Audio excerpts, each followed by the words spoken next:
Assalamualaikum warahmatullahi wabarakatuh. Selamat pagi teman-teman mahasiswa. Ini adalah pertemuan keempat dari mata kuliah Hukum Laut.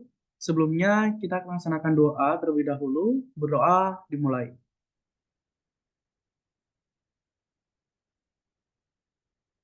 Doa selesai. Untuk absensi, silakan dari masing-masing mahasiswa bisa langsung mengisi absensi di link yang sudah saya bagikan. Untuk materi kali ini, kita akan membahas mengenai splitting of sea areas atau pembagian wilayah laut. Kenapa begitu penting di dalam mata kuliah hukum laut ini? Karena di masing-masing pembagian wilayah laut nanti itu ada institusi yang berwenang untuk melaksanakan penegakan hukum. Seperti itu.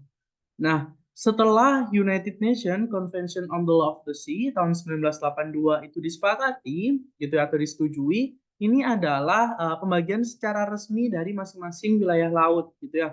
Yang pertama, kita bisa lihat dari sebelah kiri itu ada yang namanya perairan pedalaman atau kepulauan, gitu ya. Nah, ini biasanya tuh contohnya kayak danau, sungai, seperti itu.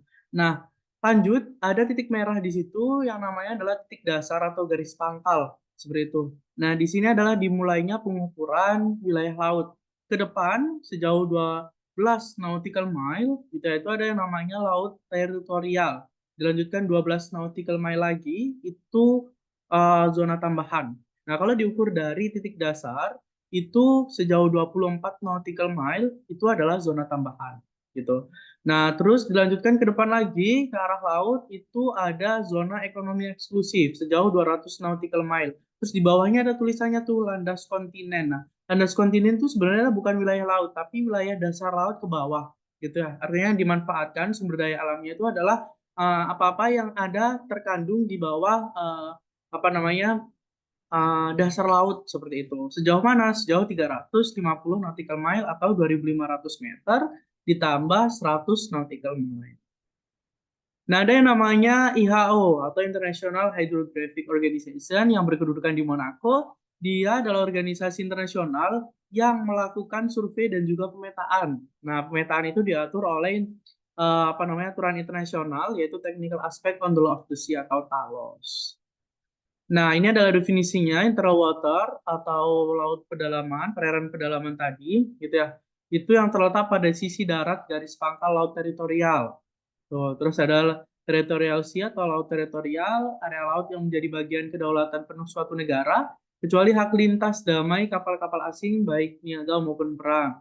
Terus ada contiguous zone atau zona tambahan, area laut yang digunakan untuk pengawasan bea cukai, fiskal, dan imigrasi. Lanjut ada exclusive economical zone atau zona ekonomi eksklusif. Bukan wilayah kedaulatan, namun negara dapat eksplorasi, eksploitasi, pelestarian, pengelolaan sumber daya alam, energi, arus angin, air, dan angin. Ada continental shelf atau landas kontinen. Di sini adalah kawasan dasar laut dan tanah di bawahnya. High seas atau laut bebas, semua bagian laut yang tidak termasuk wilayah perairan suatu negara. Nah, ini adalah penegakan hukum di masing-masing wilayahnya, gitu ya. Di laut teritorial ada KRI, KRI ini adalah TNI AL, ada KKP, di JBC, Polri, Kupla, dan Bakamla. Ada zona tambahan, di ZEE, dan juga alat bebas. Di sini ada dua institusi yang berwenang untuk melakukan penegakan hukum di semua wilayah laut, yaitu ada TNI AL dan juga Bakamla. Nah, prinsip dalam penetapan batas laut. Nah, sebenarnya itu ada yang namanya titik dasar, gitu ya. Titik dasar itu adalah koordinat pada bagian terluar dari garis air rendah yang akan digunakan sebagai acuan dalam menentukan batas laut suatu negara. Nah, kedudukan garis air rendah ini atau low water line itu sepanjang pantai ya. Makanya kalau kita lihat itu di dalam peta, gitu ya, itu garis pantainya itu kan nggak lurus gitu ya. Nah, karena titiknya memang tidak lurus, seperti itu. Nah, garis pangkal biasa, garis air rendah sepanjang tepian daratan sekaligus pulau, dan batas instalasi pelabuhan permanen.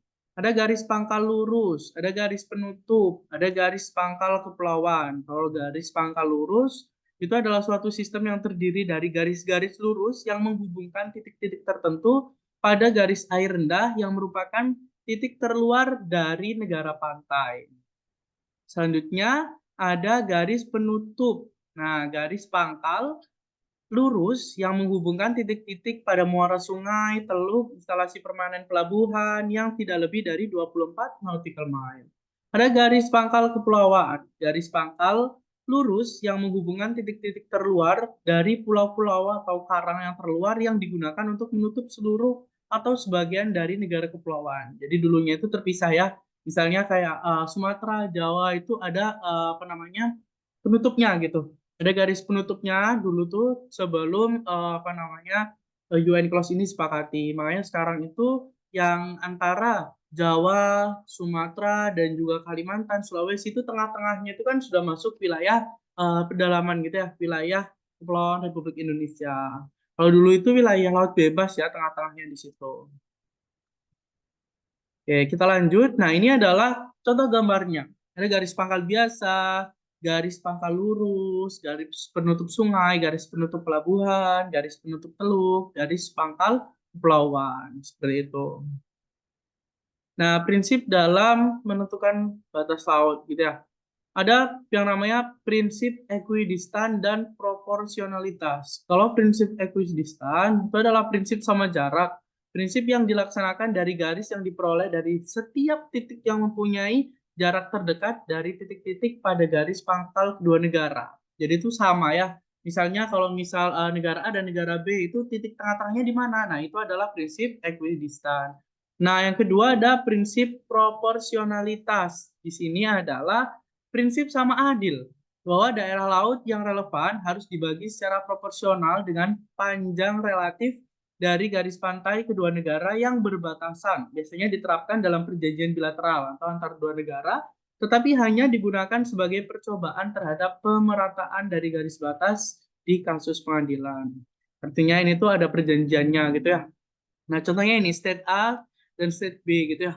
Di sini tengah-tengahnya kita bisa lihat ada titik tengah-tengah bulat di sini. Ini telah ditarik garis gitu ya. Garis tengahnya ada di sini gitu.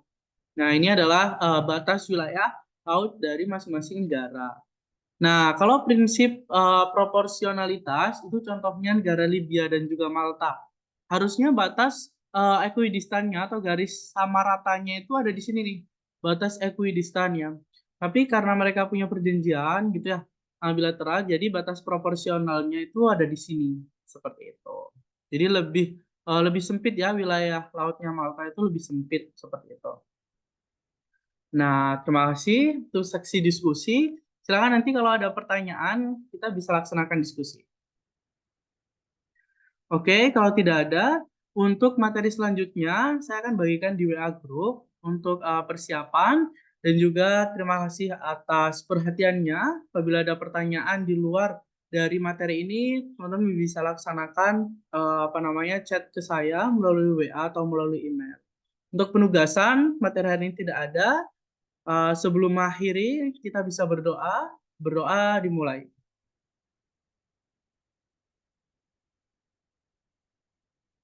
Berdoa selesai. Terima kasih untuk pada hari ini.